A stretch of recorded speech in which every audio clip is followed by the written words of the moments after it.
ವಿವೇಕಾನಂದರ ಜನ್ಮ ದಿನಾಚರಣೆಯನ್ನ ಇಡೀ ದೇಶದಾದ್ಯಂತ ನಿನ್ನೆ ಆಚರಿಸಲಾಗಿತ್ತು.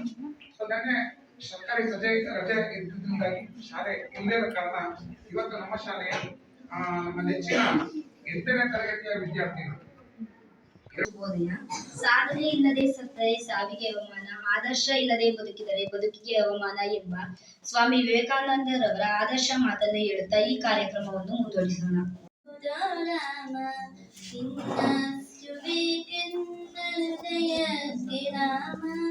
ನಿನ್ನಷ್ಟು ನೆಮ್ಮದಿಯು ರಾಮ ರಾಮ ರಾಮ ರಾಮ.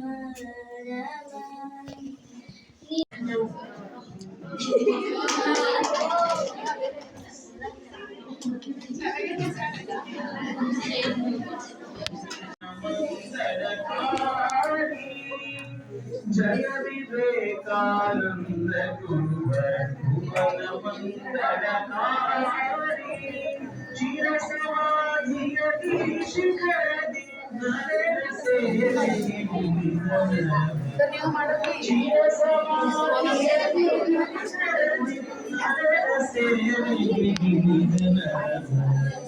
ಜಯ ವಿವೇಕಾನಂದ ಗುರುವರ ಭುವನ ವಂದನಕಾರಿ.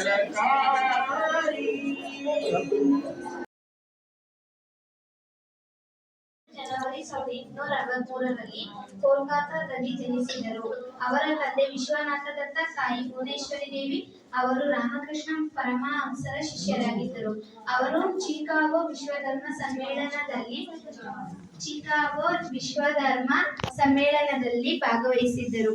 ಅವರು ಮೇ 1897ರಲ್ಲಿ ಕೋಲ್ಕತ್ತಾದಲ್ಲಿ Respected headmaster, teachers, and all my dear friends. My name is Kusuma Shizike. I am studying 8th standard. Today I am going to speak a few words about Swami Vivekananda. Swami Vivekananda was a great man of India. He was born on 12th January 1863 in Kolkata. His childhood name was Narendranath Datta. He was figure with high thinking and simple living. का जन्म 12 जनवरी 1863 को कोलकाता में हुआ था। स्वामी विवेकानंद एक महान संत और नेता थे। वह बचपन में नरेंद्रनाथ दल के नाम से जाने जाते थे। उनकी बुद्धि बचपन से ही बड़ी तेज थी। वे हमेशा से ही युवाओं के प्रकाशप्रद रहे हैं, इसलिए उनका जन्मदिन प्रत्येक वर्ष युवा दिवस के रूप में मनाया जाता है। स्वामी विवेकानंद एक होशियार विद्यार्थी थे। उन्हें संस्कृत का बहुत ज्ञान था। उनको शिक्षा के अलावा खेल कूद में भी रुचि थी।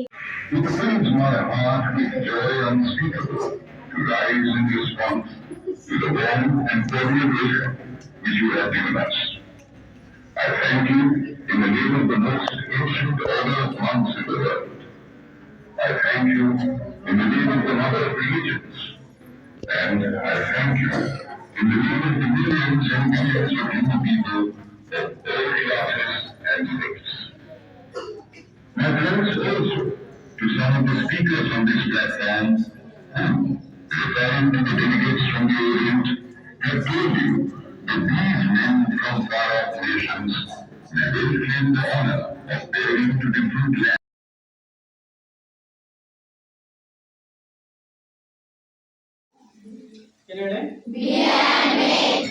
ಮೊದಲು ನೀವು ಆಗಿರಿ, ಆಮೇಲೆ ನಮ್ಗೆ ಹೇಳಿ. ಸೊ ಈಗಾಗಲೇ ನೀವು ಹೇಳಿದ್ರಿ, ಸುಮಾರು 1863ರಲ್ಲಿ ಜನ್ಮವನ್ನು ಹೆಚ್ಚಂತ ಸ್ವಾಮಿ ವಿವೇಕಾನಂದರ ನಮ್ಮ ಶಾಲೆಯಲ್ಲಿ ರಾಷ್ಟ್ರಾದ್ಯಂತ ಇವತ್ತು ಆಚರಣೆಯನ್ನು ಮಾಡ್ತಾ ಇದ್ದೀವಿ. ನೋಡಿ, ಅವರನ್ನ ಒಂದು ವ್ಯಾಲ್ಯೂ ಆಗಿ ಬೆಲೆ ಕಟ್ಟಲಾಗದಂತ ಅಮೂಲ್ಯವಾದಂತ ಅವರ ಒಂದು ಮಾತುಗಳನ್ನ ಎಲ್ಲಿ ಎದ್ದೇಳಿ ಗುರಿ ಮುಟ್ಟುವ ತನಕ ನಿಲ್ಲದಿರಿ ಎಂಬ ಸ್ವಾಮಿ ವಿವೇಕಾನಂದರ ಆದರ್ಶ ನುಡಿಯನ್ನು ಹೇಳುತ್ತಾ ಇಂದಿನ ಕಾರ್ಯಕ್ರಮದ ವಂದನಾರ್ಪಣೆಯನ್ನು ಪ್ರಾರಂಭಿಸುತ್ತಿದ್ದೇನೆ. ಇಂದಿನ ಕಾರ್ಯಕ್ರಮದ ಅಧ್ಯಕ್ಷತೆಯನ್ನು ವಹಿಸಿರುವಂತಹ ನಮ್ಮ ಶಾಲೆಯ ಮುಖ್ಯ ಶಿಕ್ಷಕರಾದ ಶ್ರೀಯುತ ಟಿಜಿ ಸರ್ ರವರಿಗೂ ನಿಮ್ಮೆಲ್ಲರ ಪರವಾಗಿ ಹೃತ್ಪೂರ್ವಕ ವಂದನೆಗಳು.